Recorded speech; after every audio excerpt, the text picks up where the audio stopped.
Good morning बच्चों। आज हम लोग हिंदी लिटरेचर में पार्ट 9 पढ़ेंगे, जिसका नाम है ईमानदार बालक। कल हम लोगों ने इस पार्ट में बच्चों पढ़ लिया था कि एक बालक है जिसका नाम है बसंत, और वो अनाथ है और वो बाज़ार में कुछ अपना सामान बेचने के लिए आता है। तो उसके पास जो थैला है उसमें उसके थैले में कुछ बटन है, दिया सलाई है और इस तरह का ज़रूरत का सामान है जिसको वो बेच रहा है। तभी उसको राजकिशोर जी दिखाई पड़ते हैं, तो दौड़कर उनके पास जाता है और उनसे कहता है कि मेरा सामान ले लीजिए, कुछ ले लीजिए। लेकिन वो कहते हैं कि उनके पास चेंज पैसे, फुटकर पैसे नहीं हैं, तो सामान लेने से इनकार करते हैं। इस पर वो बालक बसंत उनसे कहता है कि पैसे दीजिए, वो छुट्टे बाज़ार से करा लाएगा। और वो उसको ऐसे ही पैसे दे रहे होते हैं बिना कुछ सामान लिए, लेकिन वो बालक नहीं लेता है, क्योंकि वो बिना कुछ सामान लिए पैसे को लेना भीख समझता था। तो उसने कहा नहीं, आप जब सामान हमसे लेंगे तभी हम आपसे पैसा लेंगे। तो इस प्रकार वो एक छन्नी लेते हैं और जो बसंत है वो राजकिशोर से पैसा लेकर के बाज़ार में तुड़ाने के लिए चला जाता है। और राजकिशोर वहीं पर उसका इंतज़ार करके खड़े होते हैं।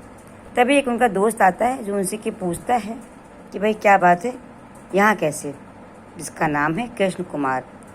तो उसको बताते हैं कि भाई यहाँ पर मैं इसलिए खड़ा हूँ कि एक लड़का मुझे कुछ छन्नी दे करके गया है और मेरे पैसे तुड़ाने के लिए ले गया, पर अभी तक आया नहीं है। यहाँ तक हम लोगों ने बच्चों पढ़ा था, तो आइए पढ़ते हैं कि क्या है। तो वो जो उनका दोस्त है कृष्ण कुमार, वो राजकिशोर से कहते हैं कि अरे इस तरह के तो बहुत से बच्चे घुमा करते हैं जो कि लोगों को बेवकूफ़ बनाते हैं और ठगते हैं। उसकी इस बात पर राजकिशोर जी कहते हैं कि पर भाई वह लड़का तो मुझे भला लगता था। चलो कोई बात नहीं, समझेंगे, 1 रुपये देकर वह भी एक पाठ पढ़ा। राजकिशोर जी मतलब जो कहते हैं कि भाई देखने में तो वह लड़का भला लग रहा था, लेकिन अगर ऐसी बात है कि वो पैसे ले गया है, नहीं देगा, तो चलो कोई बात नहीं है, 1 रुपये देकर भी एक पाठ पढ़े, एक सीख मिल गई कि आगे से ऐसा नहीं करना है। फिर यहाँ तक का दृश्य होता है। फिर बच्चों दूसरा दृश्य देखिए क्या है। दूसरा बच्चों दृश्य है कि स्थान है किशनगंज। आपको पहले पैराग्राफ में बताया था कि जहाँ पर राजकिशोर जी का घर है, तो स्थान है वहीं का किशनगंज। और बसंत का जो भाई है जिसका नाम है प्रताप, राजकिशोर का घर ढूंढ रहा है। ठीक है, बसंत का जो भाई है वो उसका नाम है प्रताप और वो राजकिशोर का घर ढूंढ रहा है। तो वो प्रताप जो है एक व्यक्ति से पूछता है कि क्यों भाई, पंडित राजकिशोर कहाँ रहते हैं। जो प्रताप है बसंत का भाई है और वो एक व्यक्ति से पूछ रहा है कि क्यों भाई, पंडित राजकिशोर कहाँ रहते हैं। तो जो वो व्यक्ति है वो कहता है कौन, वे जो मजदूर के नेता हैं। जिस व्यक्ति से प्रताप पूछता है वही व्यक्ति कहता है कि कौन, वे जो मजदूर के नेता हैं, वे उस नीले पर्दे वाले घर में रहते हैं। वह व्यक्ति राजकिशोर के घर का पता बताता है कि वह उस नीले, कि उनके घर के पर्दा जो था वो नीला था, तो उसको बता देता है इशारे से कि वे उस नीले पर्दे वाले घर में रहते हैं। प्रताप उस घर के दरवाजे पर जाकर राजकिशोर जी को पुकारता है। जब वह व्यक्ति उनको पता बता देता है तो प्रताप उस घर के पास जाता है और जाकर के राजकिशोर जी को पुकारता है। राजकिशोर बाहर आते हैं। तो राजकिशोर उससे कहते हैं क्यों भाई, क्या बात है।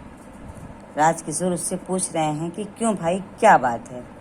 तो प्रताप कहता है जी, मुझे भाई ने भेजा है। आज दोपहर को उसने आपको एक छन्नी दी थी। प्रताप बता रहा है राजकिशोर जी को कि मुझे मेरे भाई ने भेजा है और आज दोपहर में उसने आपको एक छन्नी दी थी।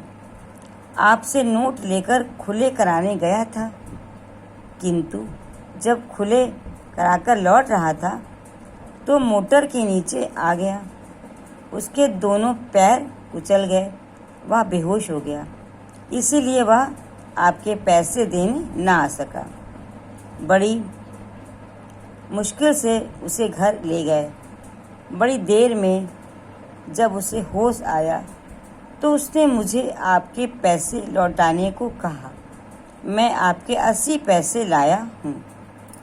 जो बसंत का भाई है प्रताप, वो राजकिशोर जी को पूरी बात बताता है कि दोपहर में उसने आपको एक छन्नी बेची थी और उसी का जो आपने 1 रुपया उसको दिया था वो उसको खुले कराने के लिए गया था, परंतु जब टूटे कराकर पैसे लौट रहा था उसी वक्त उसका जो पैर था वो एक मोटर के नीचे आ गया और उसके दोनों पैर जो है कुचल गए। तो बेहोश हो गया है और इसलिए वो आपके पैसे देने नहीं आ सका।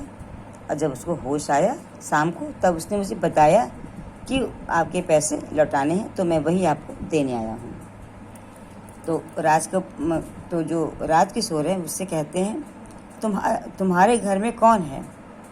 तो प्रताप कहता है कोई नहीं, मैं और मेरा भाई। प्रताप बताता है राजकिशोर जी को कि उसके घर में और कोई दूसरा व्यक्ति नहीं है, बल्कि वो और उसका भाई रहता है। हम दोनों भाई भीखू अहीर के घर में रहते हैं। प्रताप ने बताया कि वो जो दोनों भाई हैं वो भीखू नाम का एक व्यक्ति है।